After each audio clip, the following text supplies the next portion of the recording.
Right now, 117.8 million people on Earth are forcibly displaced.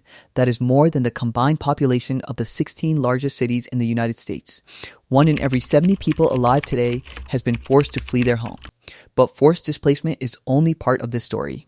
Hundreds of millions more move by choice, chasing jobs, safety, opportunity, and a better life. And wherever large numbers of people move, money follows. Labor markets shift, housing prices change, economies grow or contract. And in 2025 and 2026, the United States is learning in real time exactly what happens when migration patterns are deliberately reversed. This is the migration map, and the economic consequences are already visible on every American's paycheck. According to the UNHCR Global Trends report published in June 2026, at the end of 2025, there were 41.6 million refugees worldwide, 9 million asylum seekers, and 68.7 million people internally displaced within their own countries due to conflict or violence. The largest displacement crises on this map, Sudan, where civil war has created one of the fastest growing displacement emergencies in history. The Democratic Republic of Congo, where 9.1 million new conflict displacements were recorded in 2024 alone. And Gaza, where an estimated 70% of residents are registered as refugees under international mandate. In 2025, 29.9 million people were additionally displaced by natural disasters, floods, droughts, wildfires, separate from conflict displacement. Climate migration is no longer a future projection. It is a present reality appearing on this map every single year. But where do these displaced people go? The world's largest receiving nations tell the story. Turkey hosts 3.2 million refugees, the largest refugee population of any single country. Iran, Colombia, Germany, and the United States, which historically has been one of the world's most significant destinations for both forced and voluntary migrants. To understand the economic stakes of migration for the United States, we need to understand what immigrants actually contribute.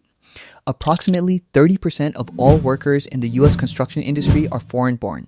In California and Texas, that share rises to 40%. 1/3 of all hotel and restaurant staff nationwide are immigrants. Immigrants make up the backbone of home healthcare, agriculture, food processing, and manufacturing. At the higher end of the skill spectrum, immigrants file patents, start companies, and drive innovation at rates disproportionate to their population share. Approximately 45% of Fortune 500 companies were founded by immigrants or their children. The Congressional Budget Office projected in 2024 that immigration, both legal and undocumented, would add $7 trillion to U.S. GDP over the next decade. Every major economic institution, from the Federal Reserve to the SIBO to the IMF, agrees on one fundamental point: labor force growth is essential to economic growth. And in an aging America where the birth rate is below replacement level, immigration is the primary driver of labor force expansion. The migration map is not just a humanitarian story. It is the story of how the American economy has been built and how it sustains itself. In 2025, the United States conducted the largest immigration enforcement operation in modern American history. The results are now measurable in economic data, and they are not what was predicted. The Bureau of Labor Statistics recorded a decline of 881,000 foreign-born workers from the U.S. labor force between January 2025 and the end of the year. U.S. payroll growth, which averaged 166,000 jobs per month in 2024, collapsed to just 29,000 jobs per month between October and December 2025. The construction sector 30% immigrant workforce saw the sharpest hiring slowdown. Immigration raids at construction sites across Texas and other states forced projects to be postponed or scaled back. The direct consequence, the average price of houses sold in the United States rose from $498,700 in Q3 2024 to $512,800 by mid-2025, a 2.8% increase driven in part by reduced construction labor. The National Foundation for American Policy calculated that current immigration policies would reduce the projected U.S. workforce by 6.8 million workers by 2028 and reduce cumulative U.S. GDP by $9 trillion between 2025 and 2028.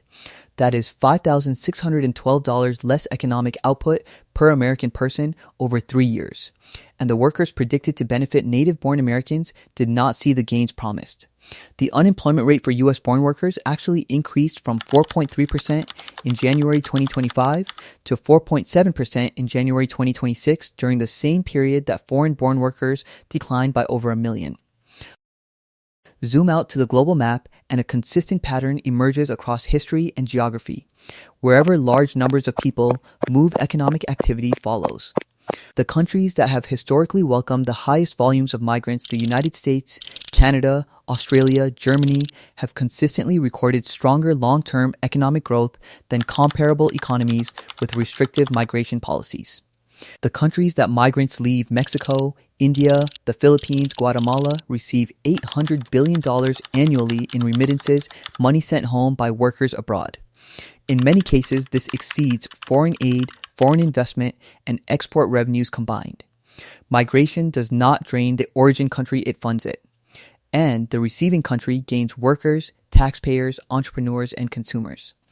Every economic model, regardless of political orientation, agrees on the mathematics. More workers producing goods and services means more GDP. Fewer workers means less. The migration map is at its core an economic map. People move toward opportunity, and opportunity, labor, growth, innovation moves with them. 117.8 million people displaced. 881,000 workers removed from the American labor force. 29,000 jobs per month, down from 166,000. Housing costs rising. Economic growth slowing. The migration map of 2025 and 2026 is delivering a real-time economic experiment, and the results are being published in jobs reports, housing data, and GDP forecasts every single month. The debate over migration policy is legitimate and complex. Border security, legal pathways, cultural integration, these are real and difficult questions that democratic societies must answer together.